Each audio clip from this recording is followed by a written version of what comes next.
Good morning, children.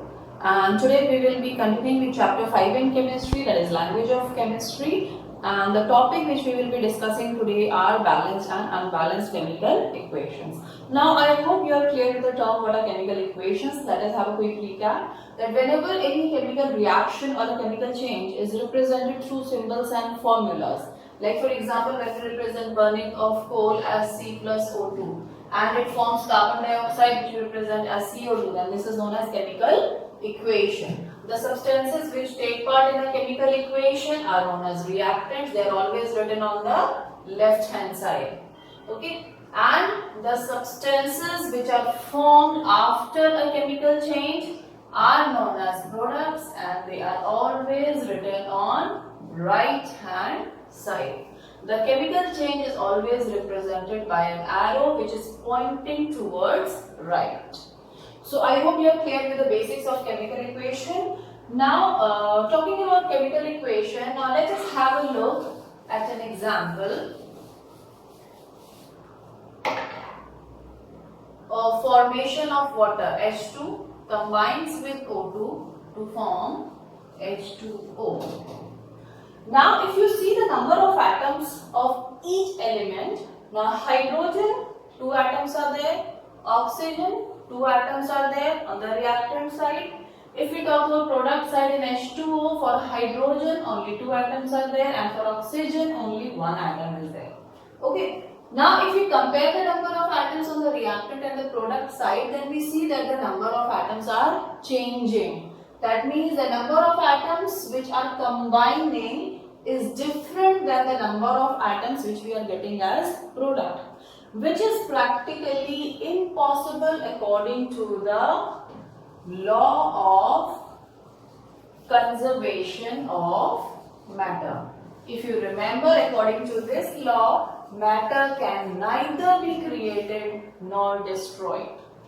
If you talk about matter, matter is made up of atoms. That means atoms can neither be created nor destroyed. So that means that the number of atoms must be same on the reactant side also and on product side also. Because neither we can destroy any atom nor we can create a new atom. Okay. So to make the number of atoms equal on both the sides, sometimes we multiply the number of molecules. Like for example here, if we write this reaction as 2H2 plus O2 gives 2H2O. Now if you compare the number of atoms, hydrogen 4 atoms are here, oxygen 2 atoms are here, here hydrogen 4 atoms, oxygen 2 atoms. So now we can see that the number of atoms of hydrogen and oxygen are same on the reactant side as well as on the product side. So when we multiply any number with any molecule to make the number of atoms equal on both the sides of every element, such an equation is known as balanced chemical equation.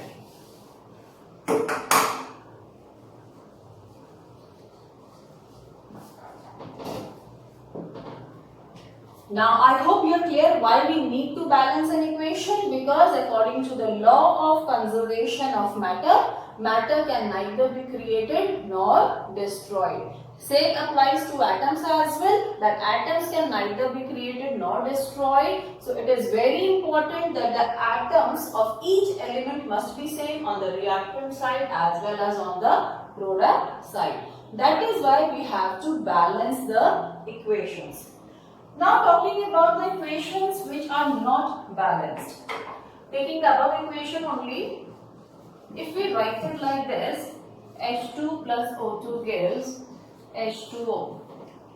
Well, we call these kind of equations as skeletal equations or unbalanced equations. Okay? The equations where no number is being multiplied to make the number of atoms equal, they are written simply in their molecular form. The molecular formulas are written simply. Those kind of equations are known as skeletal equations or unbalanced equations. So I hope now you're clear with the difference between what is a balanced equation and what is an unbalanced equation. Now please take out your notebook and pen and let us practice the balancing of chemical equations step by step. Now this is a very important topic, children, so you have to focus a lot on the method which is being used, because you will be studying this topic in further classes as well. Now I will start with the most simplest example, that is H2 plus Cl2 gives HCl.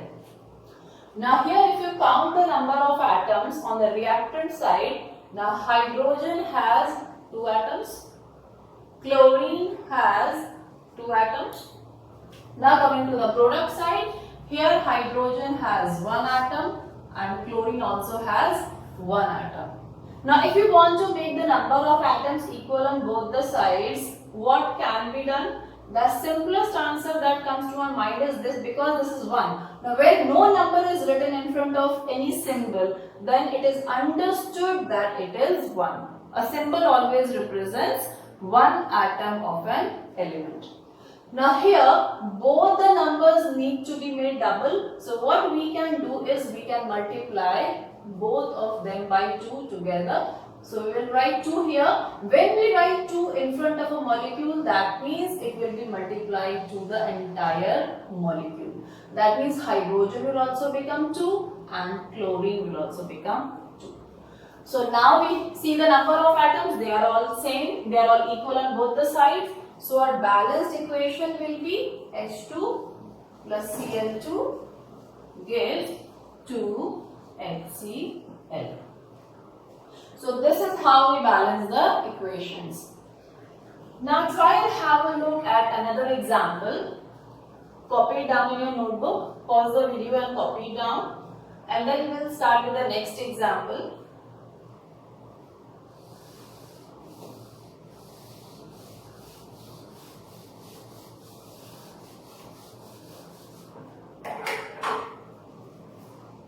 Now, second example is of magnesium combining with oxygen to form magnesium oxide. I am removing this number to avoid any kind of confusion. Now, in this second example, if you see the number of atoms on both the sides, magnesium on the reactant side is 1, oxygen on the reactant side is 2. Now, let us go to the product side. Magnesium on the product side is 1 and oxygen on the product side is 1. Now here magnesium needs to be double. Magnesium is already same on both the sides, but oxygen needs to be doubled. But the problem we face here is that if we cannot multiply only one element. We have to use the number when we multiply any number in front of a molecule. Then it is multiplied with all the elements present in that molecule. That means if you are putting 2 in front of Mg, then not only Mg will become 2, but oxygen will also become 2. Okay, that means both the elements will become double. So that means here it will become Mg into 2, oxygen into 2. Now you can see that Mg was already 1 here, and in here it has become 2. We cannot help it because 2 has to be multiplied to the entire molecule. You cannot multiply 2 with only oxygen or with only magnesium. Okay, so here we will multiply 2 and make both magnesium and oxygen 2. Now what we can do here is that we can multiply only magnesium with 2 here, because magnesium is a separate element here. So that means we will write 2 over here. Now you can see that magnesium is also 2 here, magnesium is also 2 here, oxygen is also 2 atoms on the left side, oxygen 2 atoms on the right side. So that means the number of atoms of magnesium and oxygen are equal on the left hand side also and on right hand side also. Pause the video and copy down this reaction in your notebook. So the final answer will be 2 Mg plus O2 gives 2 MgO.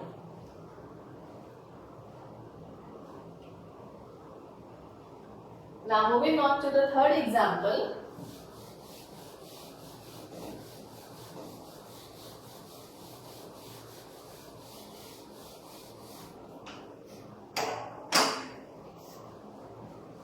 H2 plus O2 gives H2O. Again, the first thing we will do is we will write the number of atoms on the reactant side. Hydrogen has 2 atoms, oxygen has 2 atoms. Coming to the product side, hydrogen has 1 atom,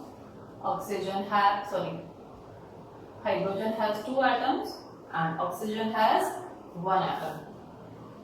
Now hydrogen is already balanced, both are having 2 atoms on the left as well as on the right. Oxygen, we have 2 atoms on the reactant side and 1 on the product side. So what can be done is that we can multiply this by 2. But if we multiply oxygen by 2, then hydrogen will automatically be multiplied because they both are combined together to form a molecule. So that means hydrogen will become 4 and oxygen will become 2. Okay. So now if we compare the situation, oxygen is balanced. Both the sides are having 2 oxygen atoms. Hydrogen here it is 4. So we can make this side 4 by multiplying hydrogen here by 2. So now hydrogen also become balanced. So we will multiply H2 by 2. Now we compare the situation. Here we have 4 atoms of hydrogen. 4 atoms of hydrogen on the product side also. On the reactant side we have 2 atoms of oxygen. On the product side also we have 2 atoms of oxygen.